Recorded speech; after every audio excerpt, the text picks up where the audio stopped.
Olá pessoal, bem-vindos de volta à aula de hoje, tipologia da inconstitucionalidade quanto ao prisma da apuração, a inconstitucionalidade direta e indireta. O meu nome é Hudson da Costa Pereira, eu sou professor de Direito e advogado. Sejam bem-vindos então à nossa aula de hoje, tá certo pessoal? Olha aí, pelo organograma aí, olha, a gente já constata aqui logo de cara, né? A gente tem aí duas modalidades aí então quanto à apuração. A inconstitucionalidade ela pode ser direta, que é quando a ofensa ocorre de maneira frontal à Constituição, né? E pode ser indireta pela via reflexa ou consequencial, ou como alguns doutrinadores aí chamam, né? Por arrastamento, por atração ou por reverberação normativa, tá? Vamos entender quando é que acontece isso daqui, ó. A ofensa reflexa é aquela que o vício é decorrente do desrespeito direto a uma norma infraconstitucional e não a Constituição propriamente dita, tá?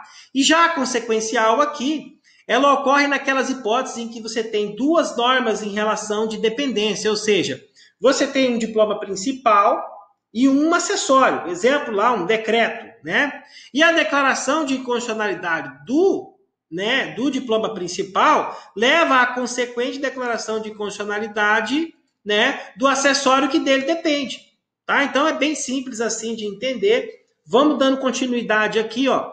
Olha lá, né? Exatamente aí, olha só, no que diz respeito aí ao prisma, né? Essa inconstitucionalidade aí, quando ela é direta, ou seja, mediata ou antecedente, a ofensa então ocorre, ou seja, direto no texto constitucional. A ofensa aqui é frontal, ou seja, não existe nenhum outro diploma entre a Constituição e o ato normativo que está sendo comparado com a Constituição.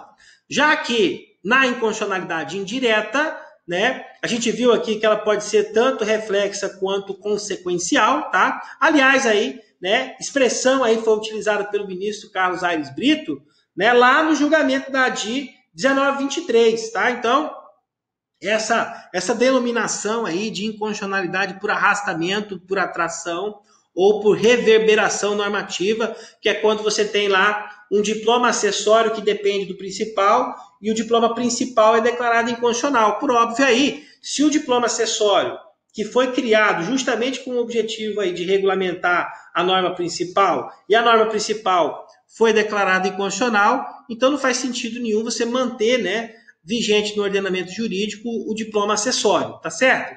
Olha só, para a gente entender melhor aqui a inconstitucionalidade reflexa ou oblíqua, né, como alguns doutrinadores também vão denominá-la, né, é aquela então no qual o vício é decorrente do desrespeito de uma norma infraconstitucional interposta entre o ato, né, ou entre o ato normativo e a própria Constituição. Então, olha só, diferente lá da inconstitucionalidade direta, em que você visualiza a afronta à Constituição no próprio texto da Constituição, aqui ela ocorre o quê? De maneira, né, indireta, né? É preciso aqui, então, que você faça a análise aqui partindo do pressuposto que tem o quê? Um outro texto normativo entre a Constituição e o texto analisado ou o texto comparado com a Constituição. Por isso se diz, então, que ela é reflexa ou oblíqua, tá? Ela é justamente o quê? O oposto, então, da inconstitucionalidade direta, tá certo?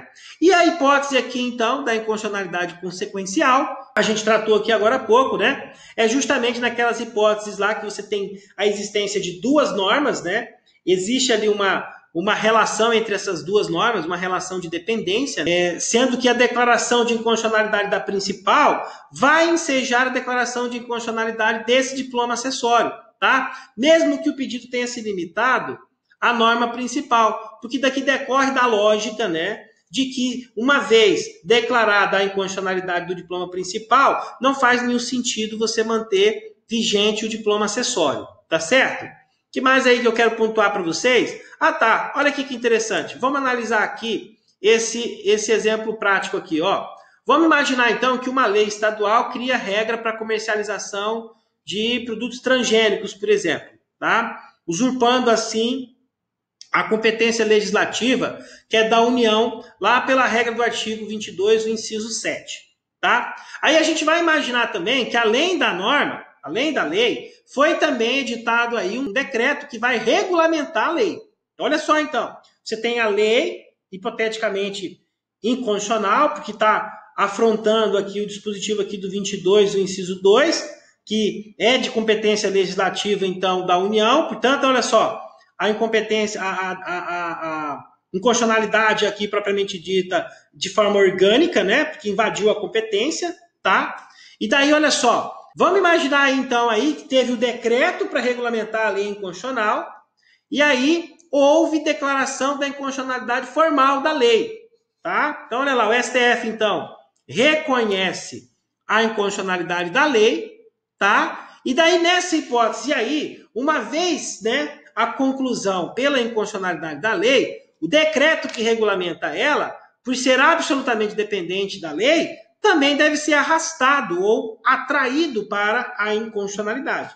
Por isso, então, se diz, né, por consequencialidade ou por arrastamento, tá? É porque a declaração de inconstitucionalidade aí do ato normativo principal vai arrastar, né, os demais atos normativos acessórios aí, né? O decreto aqui, no caso do nosso exemplo aqui, tá? Até porque, olha só, seria absurda, né, a manutenção aí no ordenamento de tal decreto, pois ele regulamentaria o nada.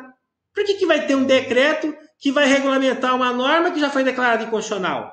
Tá? Então aí, a justificativa aqui, a linha de raciocínio aqui adotada pelo STF, foi justamente essa daí, tá certo? Olha só, inclusive, foi exatamente nesses termos aí que veio a decisão. Olha aqui, vamos analisar aqui, olha só. Constatada a ocorrência de vício formal, suficiente a fulminar a lei estadual ora contestada, reconheço a necessidade da declaração de inconstitucionalidade consequencial ou por arrastamento de sua respectiva regulamentação, materializada no Decreto 6.253, de 22 de 3 de 2006. Então, olha lá. Isso daqui foi lá no julgamento da ADI 437, tá? De relatoria aí do ministro Celso de Mello. Tá bom? Olha aí, que mais aí, ó.